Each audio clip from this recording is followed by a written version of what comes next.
everyone, so this is my review of Supergirl, Season 3, Episode 15, called In Search for Lost Time. And essentially what this episode is about is that Kara and John work together to try and contain Merlin's sort of psychic disturbances that he's causing. And while it's going on, Mon-El sort of teaches Kara some new fighting techniques. And this was such an entertaining and really, really great and fun episode that did have a lot of really kind of sad moments to it, but still it was just a really interesting, thorough story in my opinion. And everything around John and Merlin were really, really sad and interesting to see because it harkened very, very true in my opinion with sort of the concept that they brought up in it, which is that the son eventually becomes the father. And sort of John dealing with the need to step in and do that, with him finally deciding that he needs to step in and sort of take control of his father's mind and sort of help guide him through this loss of memory that his father's suffering with. And sort of watching just John deal with the sort of realization that he needs to step up and do that was amazing to watch and really, really well done in my opinion. But then when that moment finally came where he had to confront his father and say, hey, I'm here to help you and I need to do this for you, was interesting to see sort of how that whole concept was done and how eventually both sides came to the conclusion to work with each other. And then along with that, what happened with Merlin's sort of powers when he did sort of lose control of his mind was interesting with the fact that a lot of Merlin's emotions, which was the fact that he's afraid and really angry at the fact that he's losing his mind, sort of got portrayed onto other people. And that was interesting to see just the whole DEO go into absolute chaos because of that.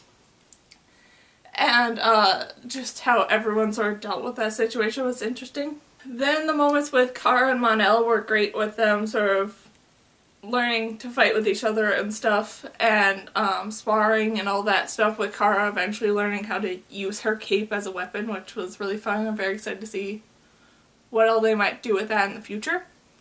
But then it was also really great with the fact that eventually, because of Marlene's powers sort of controlling Kara, she eventually did sort of vent out to Mon-El about her anger that she has about him and about their past and stuff. But I did find it really kind of weird that the events that she brought up that she's angry at Mon-El for in the relationship, a lot of them happened before they actually formed a relationship.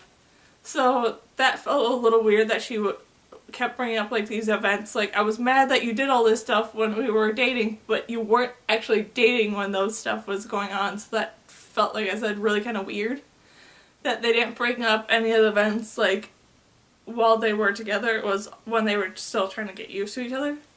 But still, it was interesting to see sort of Mon-El's reaction, that he did sort of take that all in and understand that yes, in the past he was not the greatest person in the world, but sort of also showing in those same moments that he has grown as a character and that he has grown to be a different person and understand and accept his past, accept that yes, that's a part of him, but then, like I said, showing that he can be this different and great person as well. Then the moments with Lena and Samantha were so great in my opinion, and I really loved them.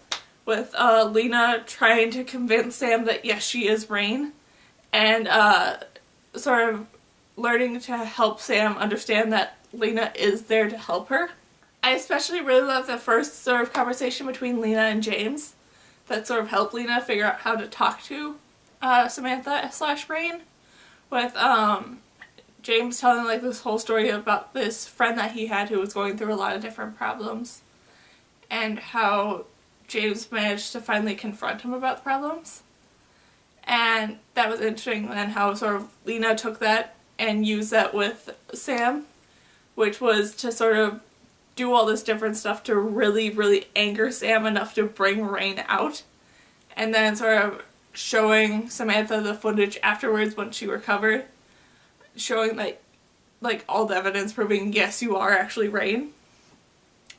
And that was interesting, but I was really, really kind of hesitant when the situation came after Samantha saw the footage and broke down and stuff, and then Lena just dropped like the sort of shield that she had protecting Sam inside this cage, and then went and sort of hug Sam. That just felt really kind of weird to me, and I don't know why, but I had like this tingling urge that because of the fact that Samantha was still so emotional that Rain might pop out and like attack.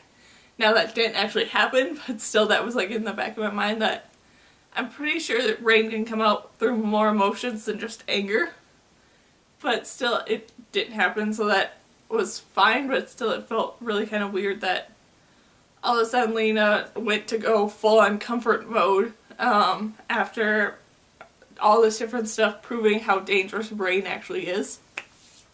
But still, I'm really excited to see like what sort of things Lena is going to do in the future to sort of help defeat Rain in some way other than killing her.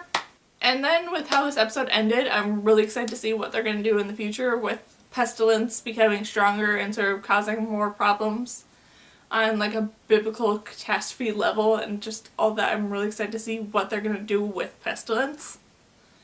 And just, yeah, that's my review of Supergirl Season 3, Episode 15, called In Search for Lost Time. So, yeah. Bye!